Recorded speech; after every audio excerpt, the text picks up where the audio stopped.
The JJ, Mike and Dom podcast. They've been around for years, these girls, made lots of albums. This song, I guess, has hit mainstream, so we were lucky enough to get one of the girls on the phone. I'm here. Sarah. Well, we're not talking to Sarah. Oh, we just got Tegan. Yeah, we're just talking to Tegan today. God. Oh, what a letdown. Sarah's my favourite. Don't listen to him, Tegan. Joking. Yeah, How are you? Sarah knew that, though, and she kind of felt awkward about how well-loved she is over there, so she Yeah. decided to put me up and, Fair enough. You know, here in New Zealand, we're waiting for Sarah to go solo. I know, and she will. She really will. Yeah. Hey, no, I'm only joking. It's JJ, Mike and Dom here from the Edge radio station in New Zealand, and it's great to have you on our show. Hi, guys. It's a thrill to be on your show. Thanks so much. And are you enjoying the success of your song Closer? 'Cause it's a big international smash hit.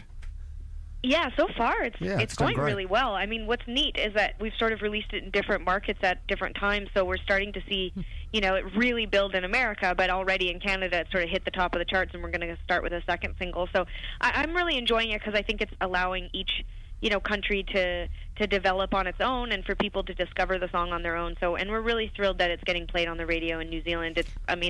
We love New Zealand. We've been over 3 times. What? And we went over we went over a couple summers ago, and we opened for Jack Johnson, actually. Oh, wow. And have you been there on holiday? We went over with Jack Johnson, and then we've been over twice. Before that, a few years apart, just played one show in Auckland. That's it. But it's beautiful, and we love it. And the Jack Johnson tour was just incredible because we got to go up to New Plymouth, and we went to Christchurch and to Auckland. So it was, we really got to explore the country, and we just think it's beautiful. We even took my mom there once with us. Wow. In New Plymouth, we were right on the water, so we kind of made a beach day of it, and it was really wonderful. God, it sounds like cool. sounds like you've seen more of the country than what we have, babe. I know, we joke about that all the time. And a few years back, we put out a 3-part book series about the behind the scenes of Tegan and Sarah, and one of the books was devoted completely to the country of Australia. And the other day I was doing phoners with people from Australia, and they were like, "Have you ever been here?" I'm like, "Oh my God." And not only have we been there, but we put a book out about your country. Wow. Well, you could probably just about write one about New Zealand now. You've travelled most of it. I think I want to. I think I would really like it. I feel like people from New Zealand would really appreciate it. They're so nice. So cool. So why did you decide to make the change from being a very successful indie artist to crossing over to pop? Pop music is super interesting right now. In the last few years, you've seen a lot of really interesting alternative indie artists cross over. Everything from Fun and Goche to Florence and the Machine and the XX. And I think we just all of a sudden we saw that as our opportunity to sort of start to come out of the underground and the indie music scene and start to explore pop mainstream. It seems like the people right now are demanding pop music that has more depth and more emotional integrity, and Sarah and I really just felt like we had that to offer. Are you and Tegan, because you're twin sisters, identical? Identical, yeah. Do you have different personality? Of course you have different personalities, but is one of you more outgoing and the other one shy, or how are you guys different? We have really grown to, kind of be very individual and different people, but we also have this very intense relationship after spending 30 years together. We're kind of like an old married couple. I feel like I just can look at Sarah's face and I know exactly what she's thinking. And do you have that identical twin thing where if one of you is hurt, the other one feels some pain, or if one of you is going through? I want to find the identical twins that started that rumor because it's absolutely I'm like, who feels pain? When did you both come out of the closet? Was it at the same time, or? Because I'd like to think that. I feel like we were never in the closet. I feel like we. But you dated guys.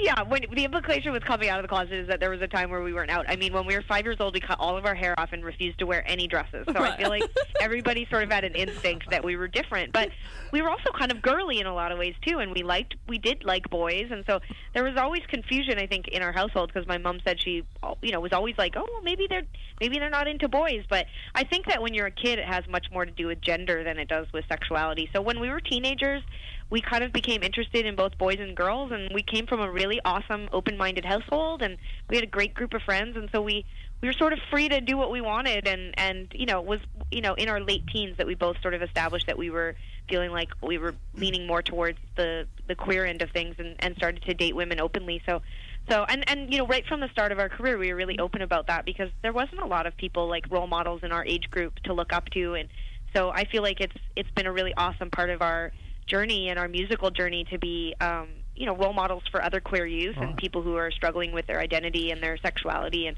I think it's really important to provide an example of a awesome, healthy, successful, gay person in the mainstream. So. And hey guys, I'm really sorry to interrupt, but we have time for about one more question. Okay. Oh, what do we do? What do we go? Hang on. Mike's got his one big question he's been holding. I've been waiting. Is it about Glee or something else? No, it's not Let about Mike Glee. ask his question. Okay. Come on. All I want to know is, whose decision was it when you sang the song Closer to go closer?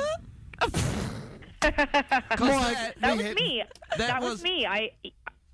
I wrote the song. I wrote the demo of that song and sent it to Sarah, and it was sort of incomplete. But she emailed me right back, which she never does. She always takes some time with my music. But she wrote me right back like instantly, and she said, "This is brilliant. This is so original sounding, and I love what you're doing. And finish the song." So, that was sort of something that just randomly came out of me. I was listening to Ace of Base, that record, The Sign, and I became obsessed with the idea of making a really perfect synth pop song. So if you hadn't have done that, I don't think that song would have worked. So well done. You're very clever. You're very articulate. Thank you. That's a compliment. I can't believe that was your one big question, Mike. And that's how us New Zealanders speak. We finish all our sentences with an up inflection. Yeah, we do, yeah.